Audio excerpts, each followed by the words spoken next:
Aiwa silks, Kasaragod, Kanhangad, Mangalore. കർണാടകയിൽ മികച്ച പ്രകടനം കാഴ്ചവെച്ച കോൺഗ്രസ് ഇതൊരു തിരിച്ചുവരവാണ്. DK ശിവകുമാർ കർണാടകയിലേക്ക് തിരിച്ചു വന്നതിന് ശേഷം കോൺഗ്രസിന് ഒരു പ്രത്യേക ഊർജം ലഭിച്ചിരിക്കുകയാണ്. നേതാവ് മുന്നിൽ നിന്ന് പട നയിക്കുമ്പോൾ അണികൾക്ക് ആവേശമാണ് കർണാടകയിൽ കാണാൻ വേണ്ടി സാധിക്കുന്നുള്ളത്.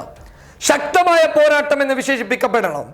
9 ജില്ലകളിലായി 418 മുനിസിപ്പാലിറ്റി സീറ്റുകളിലേക്ക് നടന്ന തിരഞ്ഞെടുപ്പിൽ 151 സീറ്റും ശക്തമായ പ്രതിരോധത്തിലൂടെ കോൺഗ്രസ് പിടിച്ചെടുത്തിരിക്കുകയാണ്.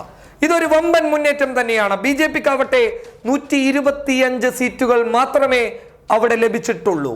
JDSന് 63 സീറ്റുകളുമാണ് കർണാടകയിൽ ലഭിച്ചത്. പക്ഷേ കോൺഗ്രസിന്റെ ഈ പ്രകടനങ്ങൾ അതൊരു വലിയ മഹാവിജയത്തിലേക്കുള്ള സൂചന തന്നെയാണ്.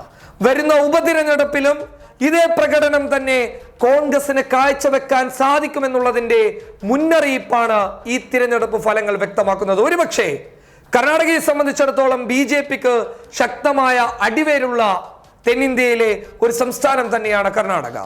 അവിടെ BJPയെ പ്രതിരോധിച്ച് മുന്നോട്ട് വരണമെന്നുണ്ടെങ്കിൽ ശക്തമായ നീക്കം തന്നെ കോൺഗ്രസ് കാഴ്ചവെക്കണം. മാസങ്ങൾക്ക് മുൻപ് പുറത്തു വന്ന തദ്ദേശ സ്വയംഭരണ സ്ഥാപനങ്ങളിലേക്കുള്ള തിരഞ്ഞെടുപ്പിലും കോൺഗ്രസ് മഹാവിജയം സ്വന്തമാക്കിയിട്ടുണ്ട്.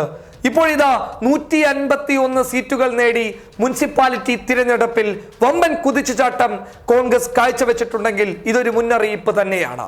എന്തായാലും ഈ നീക്കത്തിന് ശക്തമായ കയ്യടി തന്നെയാണ് മതേതരത്വ വിശ്വാസികൾ നൽകുന്നുള്ളത്. BJPയെ പ്രതിരോധത്തിലാക്കാൻ മുനിസിപ്പാലിറ്റി തിരഞ്ഞെടുപ്പിൽ കോൺഗ്രസിന് സാധിച്ചിട്ടുണ്ട്. അത് മാത്രമല്ല, സ്വതന്ത്രരും STP അടങ്ങുന്ന രാഷ്ട്രീയ പാർട്ടികളും കർണാടകയിൽ ശക്തമായ മുന്നേറ്റം തന്നെ കാഴ്ചവെച്ചിട്ടുണ്ട്. എന്തായാലും DK ശിവകുമാറിന്റെ കടന്നുവരലിന് ശേഷം കർണാടകയിൽ ഒരു പുതുജീവൻ കോൺഗ്രസിന് ലഭിച്ചിരിക്കുകയാണ്. വൻ മുന്നേറ്റം ഉപതെരഞ്ഞെടുപ്പിൽ കാഴ്ചവെക്കുമെന്നുള്ള സൂചനകൾ കോൺഗ്രസിന്റെ കർണാടകയിലെ നേതൃത്വം ഇപ്പോൾ തന്നെ പറഞ്ഞിരിക്കുകയാണ്. News desk public Kerala.